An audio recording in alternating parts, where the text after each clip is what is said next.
아이에 관심이 있으신 분이라면 모두 애착이라는 단어에 대해서 들어보셨을 거예요.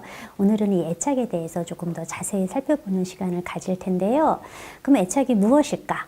애착은 특별한 사회적 인물과의 관계에서 형성되는 독특한 특성을 반영하는 것이다 라고 얘기를 했는데요. 좀 더 쉽게 말하자면 영아와 양육자 간의 친밀한 정서적 유대감을 뜻합니다. 애착은 1차적으로는 아기의 생존을 위해서 발달시키게 된 거지만요. 이후 생존을 넘어서 아기의 심리적인 안정감에 기여하는 큰 역할들을 하게 되죠. 따라서 아기가 애착을 제대로 형성하지 못하게 되면 생존의 어려움은 물론 심리적인 불안을 겪게 되는 것입니다. 정신분석가들 그리고 동물행동학자들 모두 영아가 안정애착으로부터 얻는 따뜻함, 신뢰감, 안정감은 이후 생에서 건강한 심리적 발달을 위한 토대가 된다라고 믿고 주장하였어요. 실제로 수많은 연구 결과들을 보면 영아와 부모와의 애착이 이후 발달에 영향을 미친다라는 결과가 정말 많이 나타났죠. 예를 들어서 12개월에서 18개월 때 불완전하게 애착된 영아는 안정적으로 애착된 영아들에 비해서 더 많은 문제를 보인다라고 해요. 안정애착을 보이는 아이들은 두 돌이 됐을 때 그렇지 못한 불안정한 애착을 보이는 아이들에 비해서 문제 해결도 훨씬 더 잘한다라고 하고요. 상징 놀이도 보다 복잡하고 창의적으로 해낸다라고 해요. 또한 정적인, 그러니까 긍정적인 정서를 훨씬 많이 보이고 부정적인 정서는 더 적게 보인다라고 하고요. 안정애착을 보이는 아이들이 걸음마기가 되었을 때 더 훨씬 매력적인 놀이 친구로 또래 아기들에게 비춰진다라고 합니다. 애착에 대한 종단적 연구들에서도 안정애착을 형성했던 영아들이 청소년기가 되었을 때 불안정한 애착을 형성했던 그런 동년배들에 비해서 더 나은 사회적 기술, 또래관계 그리고 우정을 형성할 가능성이 더 높다라는 결과들을 보고했죠. 이런 연구 결과들을 볼 때 아이들은 영아기에 애착을 형성한 이후 수년 동안 애착의 질에 영향을 받는 듯 합니다. 이는 애착이 시간이 지나도 안정적이라는 사실을 반영하는 거죠. 자, 그럼 우리가 애착 과정도 한번 살펴봐야겠는데요. 1차 애착이 형성되는 과정, 보통 1차 애착은 우리가 한 15개월까지라고 얘기를 하는데 그 과정들을 살펴보면요. 첫 번째는 비사회적 단계라고 합니다. 태어나서 생후 6주까지를 일컬어요. 이때는 아이들이 특정인에게 애착이 되지 않아요. 그래서 보통 뭐 이렇게 우리가 막 얼르고 달래도 별로 애들이 이렇게 웃지를 않아요. 오히려 자기 배에서 꾸르륵 소리 내면은 웃지. 그래서 이때까지는 어떤 사회적인 반응성이 매우 적은, 그래서 비사회적 단계라고 일컫는 단계예요. 그러다가 이제 6주에서 생후 6개월에서 7개월 정도 되면 비변별적 애착 단계라고 하는데요. 이제 아기는 분명히 어떤 사람을 이렇게 좋아해요. 하지만 아직 특정인에 대해서 변별해서 애착을 표현하지는 않아요.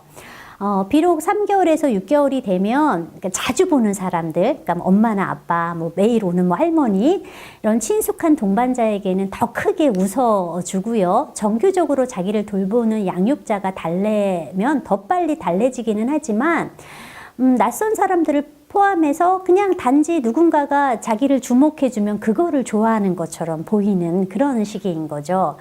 그러다가 7개월에서 9개월 사이는 특정인 애착 단계를 보이고요. 바로 이때부터 아이가 이제 애착을 시작한다라고 볼 수가 있어요. 이때 아이는 특정한 한 사람으로부터 분리될 때만 저항을 하기 시작해요. 대개 그 대상은 엄마가 되는데요. 이런 아기는 엄마에게 가까이 있으려고 하고 낯선 사람들이 막 안아주려고 그러면 경계심을 보이면서 엄마에게 팔을 벌려서 달라붙는 그런 행동들을 하죠. 그래서 처음으로 진정한 애착을 형성했다라고 볼 수가 있어요.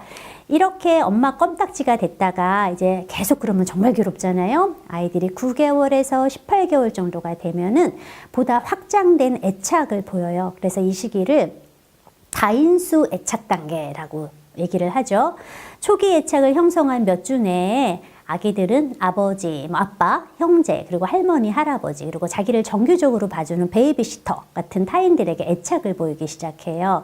그래서 대략은 18개월이 되면 아주 소수의 영아만 그냥 한 사람에게만 붙는 거고, 나머지 아기들은 적어도 5사람 이상에게 애착이 되는 그런 반응을 보인다라고 하는 거고, 그래서 이때 아이들은 뭐 엄마랑 떨어져서 뭐 할머니가 좀 봐준다거나 이런 게 이제 가능하게 되는 거죠.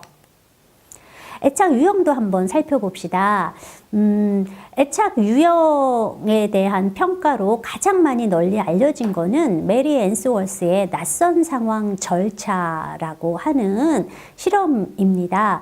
요거는 뭐 돌에서 한 2돌 사이, 보통은 10개월에서 15개월 사이 영아에게 가장 많이 실시하고 있는데요. 영아가 엄마 혹은 다른 양육자와 어떠한 애착의 질을 형성을 했는가라고 평가하기 위해서 고안된 절차고요. 이 절차를 통해서 4가지 애착 유형으로 분류가 됐어요. 첫 번째는 안정애착이에요. 이 안정애착은 북미의 경우, 그러니까 미국이나 캐나다 같은 경우에 약 60%의 아이들이 이 유형에 속해요. 그래서 가장 많은 아이들이 이 안정애착을 보이는 거죠. 이렇게 안정적인 애착을 보인 아기들의 특성을 보면 엄마와 함께 있을 때는 주변을 매우 적극적으로 탐색을 해요. 왜냐면 엄마가 있으니까 무서울 게 없거든요.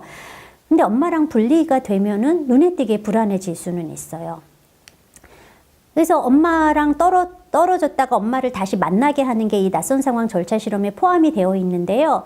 엄마가 오면 너무 좋아하는 거예요. 근데 어떤 애들은 좀 삐져 있을 수도 있잖아요. 나를 두고 엄마가 나갔다? 그러면 심통을 약간 부리는데요. 그래도 엄마가 달래주게 되면은 금세 기분이 좋아지는 특성을 보여요. 또 이런 안정애착을 한 아기들은 엄마가 있을 때는 낯선 사람들과도 잘 지내는 그런 모습을 보이죠. 또 불안정한 애착의 그러니까 유형들이 있는데요. 불안정한 애착의 대표적인 게 저항애착이라고 하는 거예요. 요거는 1세 아기의 경우에 약 10%가 이러한 불안정한 애착 유형을 보여요. 이 아기들은 엄마랑 떨어지면 너무 불안해해요. 그래서 엄마 가까이에 머물려고 하고요. 엄마가 옆에 있는데도 주변에 장난감이 있거나 그래도 거의 탐색을 안 해요. 그러니까 엄마가 떠나게 되면 엄청난 스트레스를 받는 거죠. 그래서 엄마가 돌아왔어요. 잔뜩 화가 나 있죠.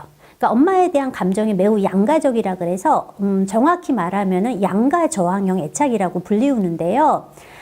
엄마를 되게 필요로 하는 아이잖아요. 그래서 엄마에게 막 가까이 다가가려고 하면서도 생각해보니까 엄마가 날 두고 갔잖아요. 너무 화가 나요.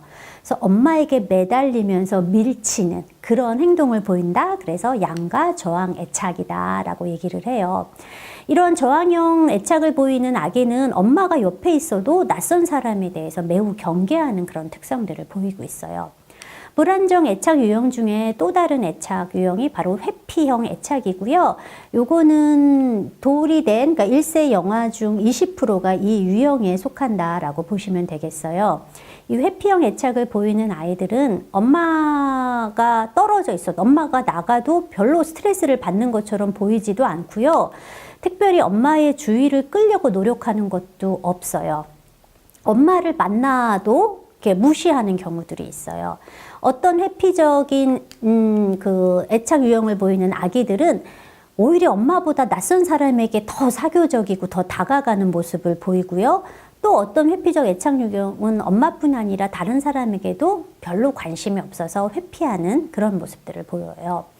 본디 앤스워스는 이렇게 안정애착 유형 하나, 그리고 불안정애착의 회피애착과 저항 양가애착 이렇게 3가지 유형으로 나눴는데요. 쭉 보다 보니까 여기 안 속하는 애들이 나오는 거예요. 야, 저기 절대 봐서는 약간 회피애착 같았는데 요걸 보니까 또 저항애착이네, 이런 애들이 나와요. 그래서 새롭게 만들어진 애착 유형이 바로 혼란애착, 혼돈형 애착, 비조직화된 애착 이렇게 불리는 거고요.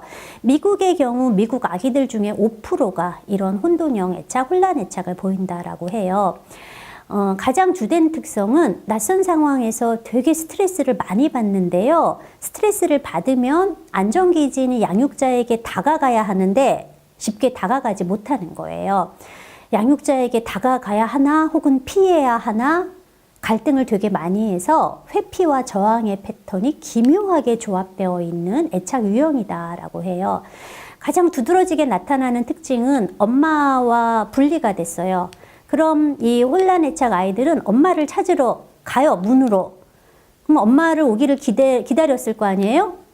근데 막상 엄마가 문 열고 나오면은 깜짝 놀라면서 멍하게 얼어붙은 모습을 보이거나 아니면 나는 엄마 찾으러 온 거 아니에요. 이런 식으로 갑자기 뒤를 돌아서 딴 데로 가는 그런 특성들을 이 아이들이 보이고 있는 거죠. 왜 그럴까? 엄마가 어떻게 나올지 모르기 때문에. 가까이 하기엔 너무 먼 당신이라서 그런다라고 보는 거고요. 이후 발달 결과 중에서 가장 안 좋은 이유를 보이는 애착 타입이다. 이렇게 알려져 있어요. 자, 그러면 우리가 안정적인 애착 형성을 하기 위해서 성인들은 어떤 역할을 해야 하나? 우리가 예전에 민감성 얘기할 때 이게 애착을 결정하는 가장 중요한 요소라고 제가 얘기한 거 기억나시는지 모르겠어요.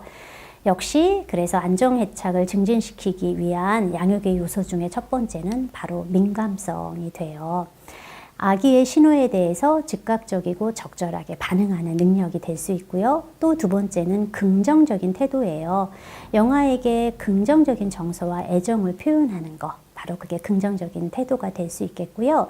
동시성도 우리가 얘기를 했는데요. 영아와 부드럽고 상호적인 구조화된 상호작용을 하는 거, 척하면 착인 것처럼 그렇게 하는 게 동시성이 되고요.